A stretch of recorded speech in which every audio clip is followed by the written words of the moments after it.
Educator and counselor Dr. GladysSmith has been practicing yoga for over 14 years.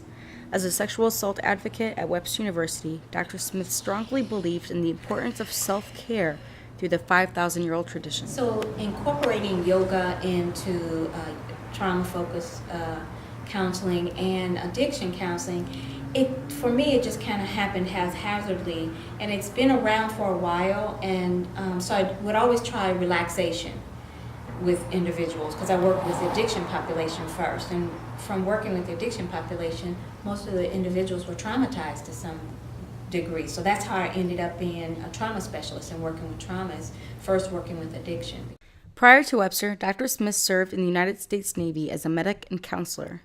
While in the Philippines, she was introduced to the practice of yoga, which eventually led her to trauma yoga. Recently I took a course, it's called Warriors at Ease, and it's a program that's designed to work with military members who have PTSD, and now I'm actually in a training class to work with military sexual trauma survivors. So it's an ongoing process, ongoing learning, so even if you know yoga, you might not know trauma-focused yoga.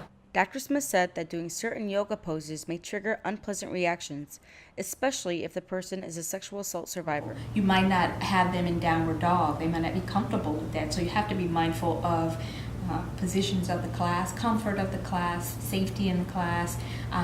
People might not be comfortable next to people. So you have to make sure that you understand the class. You may not consider a lot of those things. You may consider the individual, but in a specific trauma-focused class, you go a little bit slower. You may incorporate things like poems. You may incorporate different things.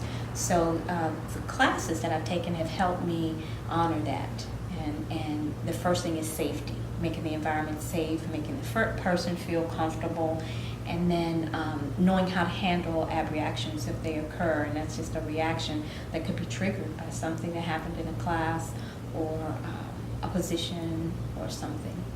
So it's really important that if you're just doing the therapy, that's not going to work. You have to include the body, and research has proven that so much over and over. The lady who I'm following and read a lot of work is Babette Rothschild, and she talks about the encapsulation of trauma in our body in different parts, and once you start to move the body, you start to get better. Yoga has this thing, it's called ahima, being kind to yourself, and you recognize your body as an integral part of who you are. And then you become whole. For the Webster Journal, this is Khadija Al-Zajali.